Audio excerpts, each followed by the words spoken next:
Hello दोस्तों, कैसे आप सभी? उम्मीद करता हूँ अच्छे होंगे, मस्त होंगे, पढ़ रहे होंगे। तो आज मैं फिर से लेकर के आया हूँ एक नया सेशन। एक्सरसाइज 3.5 के क्वेश्चंस को हम लोग सॉल्व करने वाले इस सेशन में। हम लोगों ने इससे पहले एक्सरसाइज 3.5 के कुछ क्वेश्चंस को सॉल्व किया था और उसके बाद हम लोग यहाँ तक पहुँच चुके हैं एक्सरसाइज 3.5 के चौथे क्वेश्चन पे। और ये चौथा का फर्स्ट क्वेश्चन है, फोर्थ का फर्स्ट क्वेश्चन है एक्सरसाइज 3.5 की एनसीईआरटी। तो दोस्तों ये है आज का फर्स्ट क्वेश्चन। इसे पढ़ते हैं, समझते हैं और इसे सॉल्व करने की कोशिश करते हैं। Linear equations of two variables का ये क्वेश्चन है। देखिए क्वेश्चन को मैं पढ़ता हूं। एक छात्रावास के मासिक व्यय का एक भाग नियत है तथा शेष इस पर निर्भर करता है कि छात्र ने कितने दिन भोजन किए। मतलब छात्रावास है कोई, मतलब हॉस्टल है।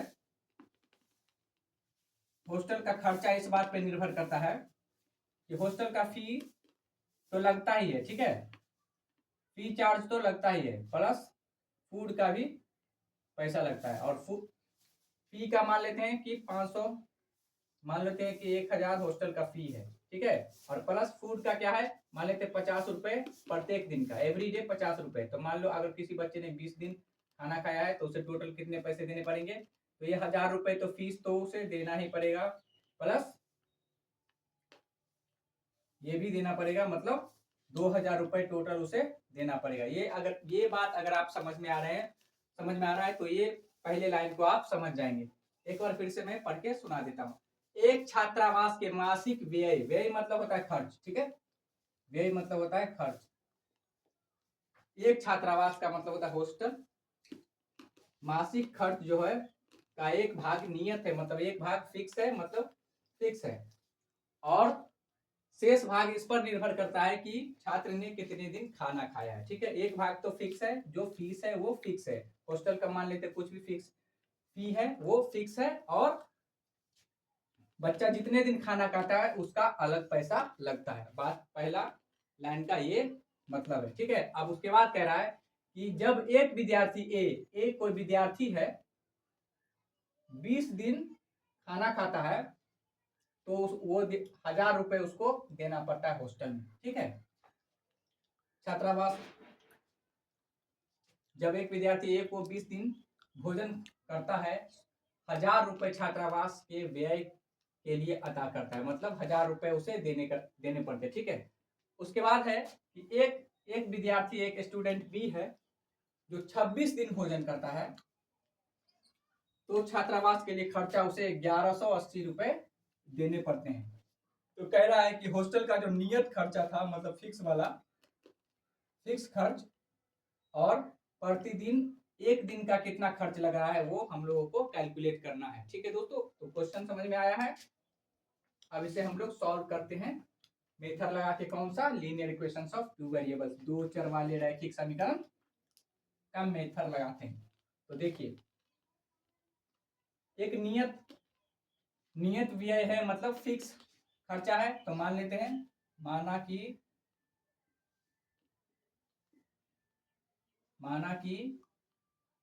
नियत व्यय, व्यय का मतलब होता है खर्चा। नियत खर्च, फीस जो मैंने बताया था फिक्स वाला, वो मान लेते हैं ₹X है, ठीक है। और प्रतिदिन भोजन का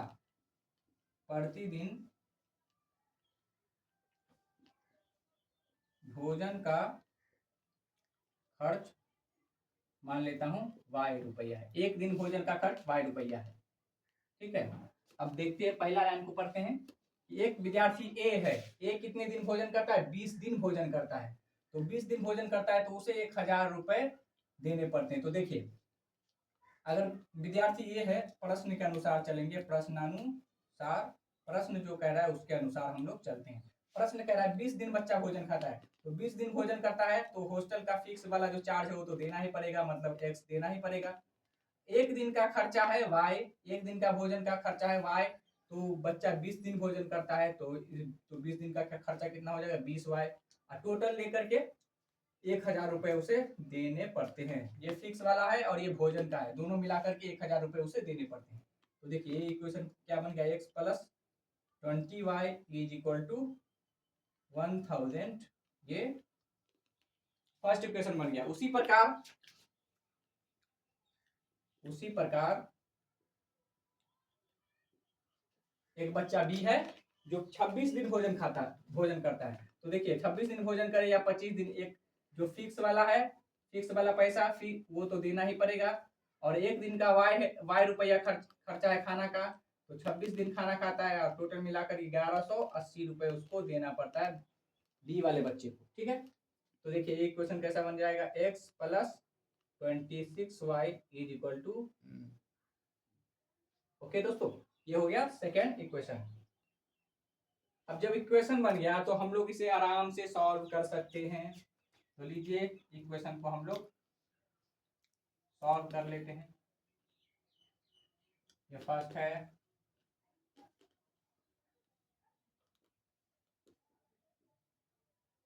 ये सेकेंड है।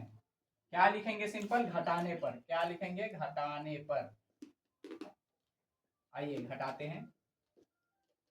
एक कट हो जाएगा, -6y इज इक्वल टू -180। तो माइनस से माइनस कट जाएगा और y equal to 180 divided by 6।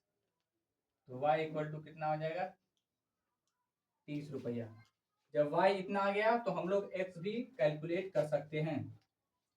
तो दोस्तों x कैलकुलेट करने के लिए हम लोग इसे बिठा देते हैं, यहाँ पे x कैलकुलेट कर लेते हैं। x कैलकुलेट करने के लिए किसी भी इक्वेशन में हम लोग डाल देंगे वैल्यू। तो फर्स्ट में डालते हैं, ठीक है, x में डाला। फर्स्ट वाले में हम लोगों ने डाला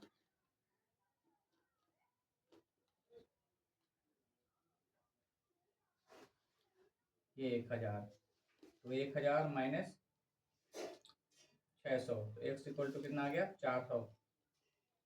x इक्वल टू 400 और y इक्वल टू 30। ओके, तो क्या क्या निकल गया हमारे पास, x को हमने क्या माना था, नियत, जो फिक्स वाला था हॉस्टल का फी, ये उतना देना ही पड़ेगा। तो ये हो गया ये नियत। x क्या लिखेंगे, नियत खर्चा, नियत व्यय कितना हो जाएगा, 400। और प्रतिदिन भोजन का कितना हो जाएगा, प्रतिदिन भोजन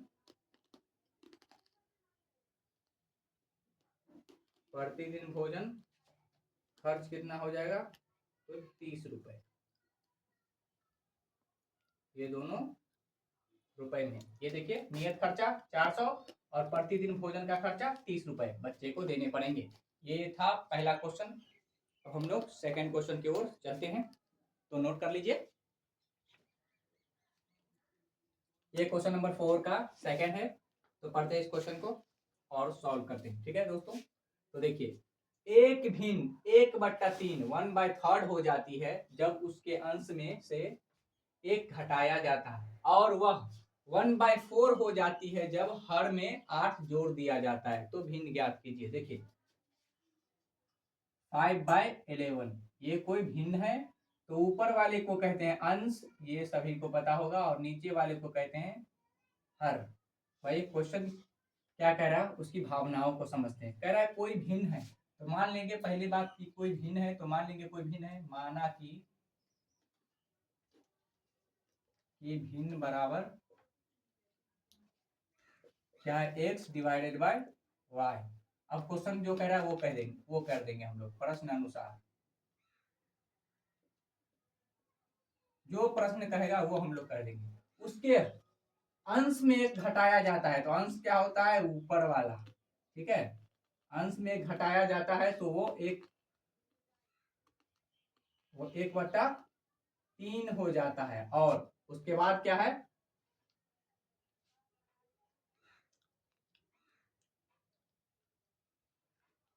क्या होता है कि हर में 8 जोड़ दिया जाता है। तो ये हो गया अंश, ये हो गया हर में 8 जोड़ दिया जाता है, तो वो हो जाता है 1/4। ठीक है, तो हमें क्या करना है, भिन्न ज्ञात करना है। तो देखिए ये कैसा हो जाएगा, 3x -3 is equal to Y, तो ये कितना हो जाएगा 3x minus Y is equal to 3। ये फर्स्ट इक्वेशन बनेगा। इससे इसको देखिए, ये हो जाएगा 4x equal to Y plus 8। तो ये क्या हो जाएगा 4x minus Y is equal to 8। ये सेकेंड इक्वेशन हो जाएगा। तो आइए इसे सॉल्व कर लेते हैं। 3x minus Y is equal to 3 ये फर्स्ट इक्वेशन है, और ये 4x minus Y is equal to 8 ये सेकेंड इक्वेशन है। तो क्या लिखेंगे दोस्तों, सिंपल घटाने पर, ठीक है, घटाने पर। तो देखिए घटाएंगे तो चिन्ह बदल जाएगा, ये कैंसिल हो जाएगा। -x इज इक्वल टू -5, इसीलिए x इक्वल टू क्या आ जाएगा 5। जब x इक्वल टू 5 आ गया तो हम लोग y भी निकाल लेंगे किसी भी इक्वेशन में पुट करके। तो चलिए इसमें पुट कर लेते हैं। क्या लिखेंगे x का मान समीकरण 1 में रखने पर। तो देखिए समीकरण एक क्या है, 3x minus Y equal to 3। x का वैल्यू कितना है 5 है, तो हो जाएगा 15 माइनस वाई इक्वल टू 3, इसीलिए y इक्वल टू कितना आ जाएगा 12। तो x और y भिन्न क्या था हमारे पास, हमारे पास भिन्न था, हम लोगों ने भिन्न को क्या माना था x डिवाइडेड बाय y, यही माना था ना। तो x का वैल्यू कितना आ गया 5 और y का वैल्यू कितना आ गया 12। तो भिन्न क्या हो गया, यही हमारा आंसर हो गया। ठीक है दोस्तों, तो ये आंसर हो गया। अब लिखते हैं इसके थर्ड क्वेश्चन को, फोर्थ का थर्ड। तो नोट कर लीजिए। तो दोस्तों ये क्वेश्चन नंबर 4 का थर्ड बोर्ड पे आ चुका है। क्वेश्चन को पढ़ते हैं, समझते हैं, उसके बाद इसे सॉल्व करते हैं। ठीक है, पढ़ता हूं मैं इस क्वेश्चन को। यश ने एक टेस्ट में 40 अंक अर्जित किए जब उसे प्रत्येक सही उत्तर पर 3 अंक मिले तथा अशुद्ध उत्तर पर 1 अंक कटौती की गई। ठीक है, एक बच्चा यश है, कोई टेस्ट देता है, कोई एग्जाम देता है, ठीक है, तो उसमें कुछ क्या होता है, एग्जाम में नेगेटिव मार्किंग है, तो यश से कुछ क्वेश्चन सही भी बनता है और कुछ क्वेश्चन गलत भी बनता है। तो सही क्वेश्चन बनाने पे उसे 3 नंबर मिलते हैं और एक गलत क्वेश्चन बनाने पे एक अंक की कटौती होती है। पहला लाइन ये कह रहा है। दूसरा लाइन कह रहा है कि उसे सही उत्तर पर अगर 4 अंक मिलते तथा अशुद्ध उत्तर पर 2 अंक कटते तो यश 50 अंक अर्जित करता। अब क्या कह रहा है कि एक बात तो ये है कि 40 अंक उसको मिलते जब सही क्वेश्चन पे 3 अंक मिलते और गलत क्वेश्चन पे 1 अंक कटौती होती है। लेकिन अब कह रहा है कि अगर कुछ अलग सा सिस्टम होता, अगर सही क्वेश्चन पे 4 नंबर मिलते है ना और गलत क्वेश्चन पे 2 नंबर कटते तो यश को 50 नंबर आ जाते टेस्ट में। ठीक है, तो कह रहा है टेस्ट में कितने प्रश्न थे, ये हम लोगों को फाइंड आउट करना है। ठीक है, तो मान लेंगे पहले की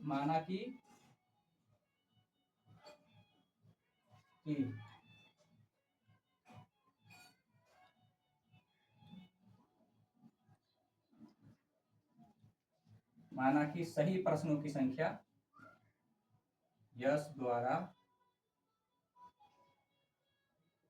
हल किए गए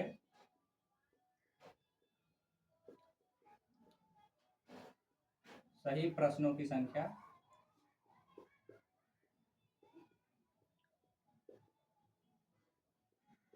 हल ने माना कि यश ने x क्वेश्चन को सही बनाया, टेस्ट में x क्वेश्चन उसने सही किए। ठीक है, और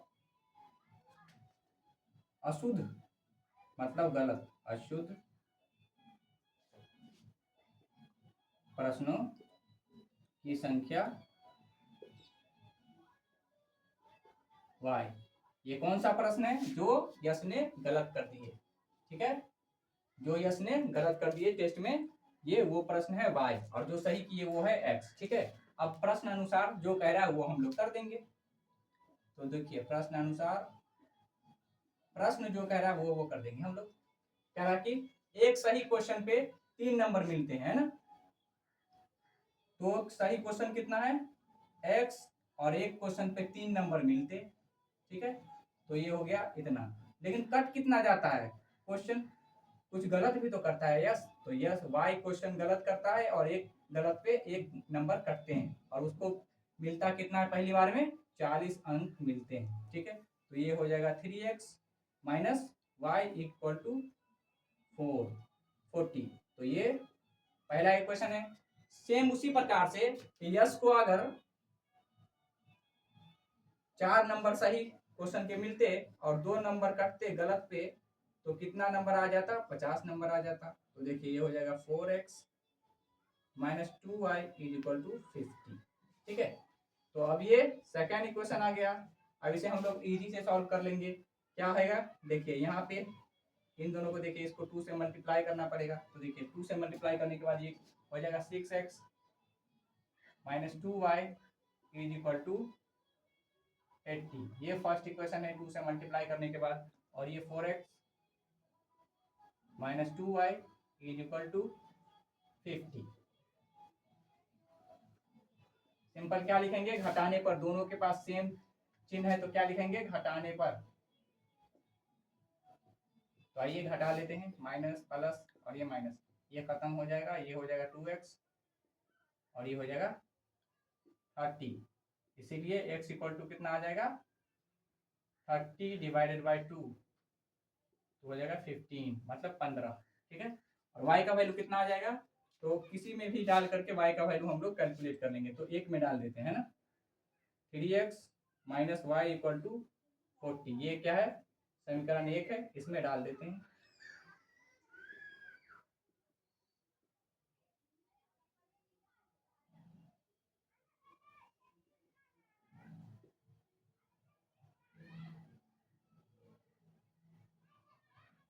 तो y इक्वल टू आ गया 5। क्वेश्चन क्या कह रहा था कि टेस्ट में कुल कितने प्रश्न थे। तो देखो सही प्रश्न जो यस के द्वारा किया गया है वो x था और गलत जो किया गया वो y था। तो पूरा प्रश्न कितना हो जाएगा, सही और गलत दोनों जोड़ करके पूरा प्रश्न हो जाएगा। तो देखिए क्या कह रहा है, टेस्ट में कितने प्रश्न थे। तो टेस्ट में प्रश्नों की संख्या क्या हो जाएगी, x प्लस वाई। अब x कितना आ गया 15, y कितना आ गया 5, तो टोटल 20। टेस्ट में कितने क्वेश्चन थे 20, ये आ गया हमारा आंसर। यस ने जो टेस्ट दिया था उसमें टोटल क्वेश्चन की संख्या कितनी थी 20। तो ये हो गया थर्ड क्वेश्चन। अब लेते हैं हम लोग फोर्थ क्वेश्चन, मिटा लीजिए दोस्तों। ये है क्वेश्चन नंबर 4 का 4। तो इस क्वेश्चन को पढ़ने पर ये पता चलता है कि इस क्वेश्चन में कुछ ना कुछ गड़बड़ी है, कुछ और भी चीजें इस क्वेश्चन में होना चाहिए। ठीक है, जो कि नहीं दिया गया है। तो इस क्वेश्चन में कुछ गड़बड़ी है, तो इस क्वेश्चन को छोड़ते हैं, लेते हैं अगला क्वेश्चन, क्वेश्चन नंबर 4 का 5। ठीक है, तो दोस्तों ये है लास्ट क्वेश्चन एक्सरसाइज 3.5 का 4 का 5। ठीक है, इस क्वेश्चन को पढ़ते हैं और सॉल्व करने की कोशिश करते हैं। देखिए कह रहा है, एक आयत का क्षेत्रफल 9 वर्ग इकाई कम हो जाता है यदि उसकी लंबाई 5 इकाई कम कर दी जाए और चौड़ाई 3 इकाई बढ़ा दी जाए। ठीक है, कोई आयत है तो उसका लंबाई क्या कह रहा है, कम कर दिया जाए और चौड़ाई बढ़ा दिया जाए तो उसका क्षेत्रफल 9 हो जाता है। फिर बाद में कह रहा है, यदि हम लंबाई को 3 और चौड़ाई को 2 इकाई बढ़ा देते हैं तो क्षेत्रफल 67 वर्ग मात्रक बढ़ जाता है। तो आयत की विमाएं ज्ञात कीजिए, मतलब आयत का लंबाई और चौड़ाई ज्ञात कीजिए। तो देखिए पहले मान लेंगे, माना कि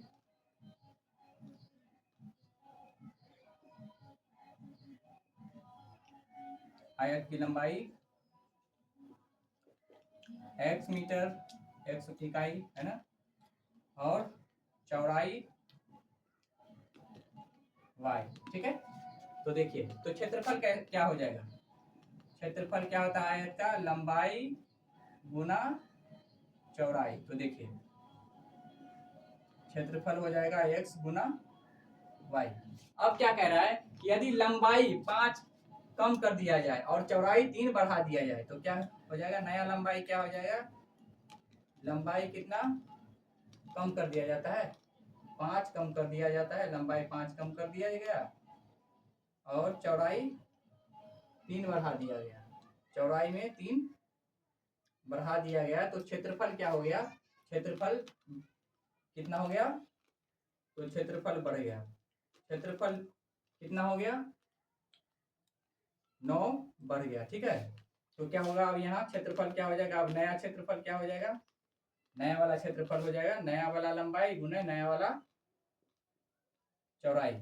तो नया वाला क्षेत्रफल क्या हो जाएगा, जो बढ़ गया, तो देखिए ये क्षेत्रफल पहले वाला क्षेत्रफल प्लस 9।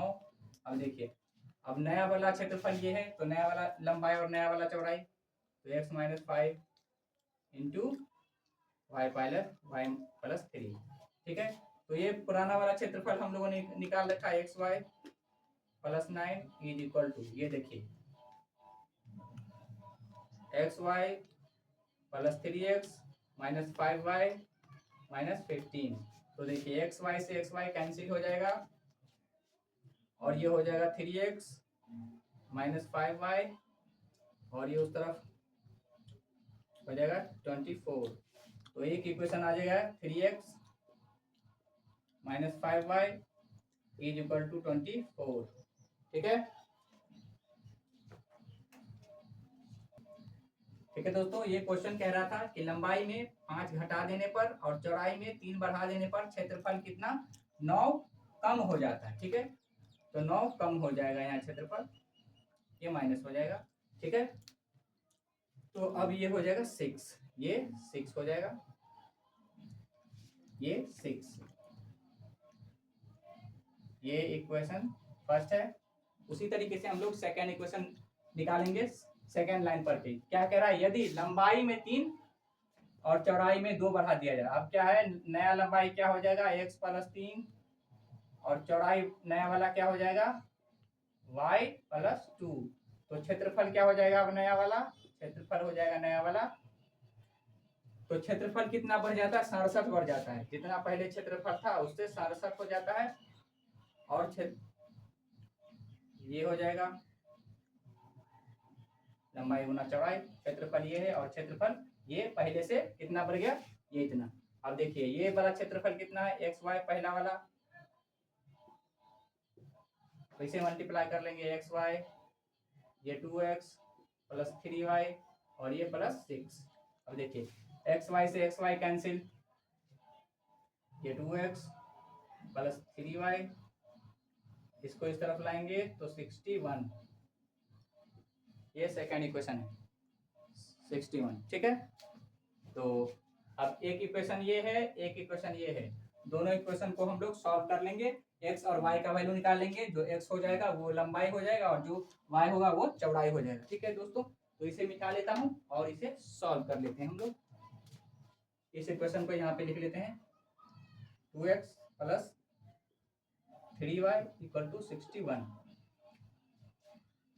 तो ये सेकेंड इक्वेशन है, ये सेकेंड इक्वेशन है। सॉल्व करने के लिए क्या करना पड़ेगा, तो सॉल्व करने के लिए हम लोगों को कुछ करना पड़ेगा, क्योंकि यहाँ तो सेम चीज है नहीं, तो इसे 3 से मल्टीप्लाई कर लें, इसे 2 से मल्टीप्लाई कर लें, तो नया इक्वेशन बन के तैयार होगा। क्या होगा, 2 से 6x minus 10y equal to 12।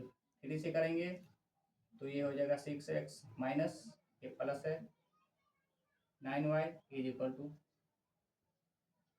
ये फर्स्ट इक्वेशन है, ये सेकेंड इक्वेशन है। घटाने पर लिखेंगे, घटाने पर आइए घटा लें, ये खत्म हो जाएगा माइनस 19y और ये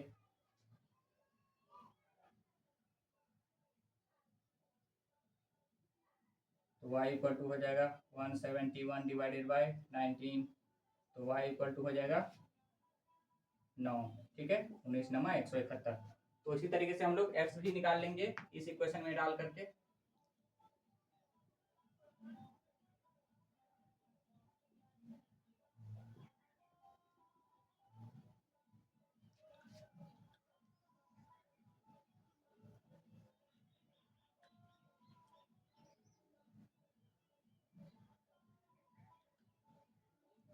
51/3 51/3 ओके ओके, कुछ गड़बड़ी तो नहीं है। 17 है।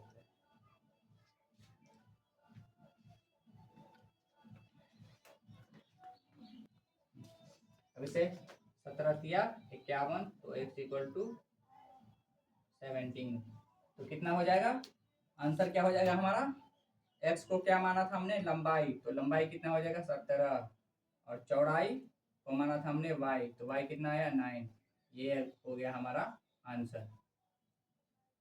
तो दोस्तों ये है वीडियो का एंड, और टाइम भी जवाब दे रहा है। तो हम लोगों ने आज एक्सरसाइज 3.5 को सॉल्व किया। ठीक है, अब मिलते हैं हम लोग नेक्स्ट वीडियो में। अगर वीडियो अच्छा लगा हो तो like share comment and subscribe जरूर करेंगे, और मेरे पिछले वीडियोस को जरूर देखेंगे, उसमें मैंने सारे मेथड को सॉल्व किया है। प्रतिस्थापन विधि हो, विलोपन विधि हो या वज्र गुणन विधि हो, सारे विधि को सिखाया है। तो अगर आप उसे सीखना चाहते हैं तो मेरे पिछले वीडियो को जरूर देखेंगे प्लेलिस्ट में जा करके। Thank you.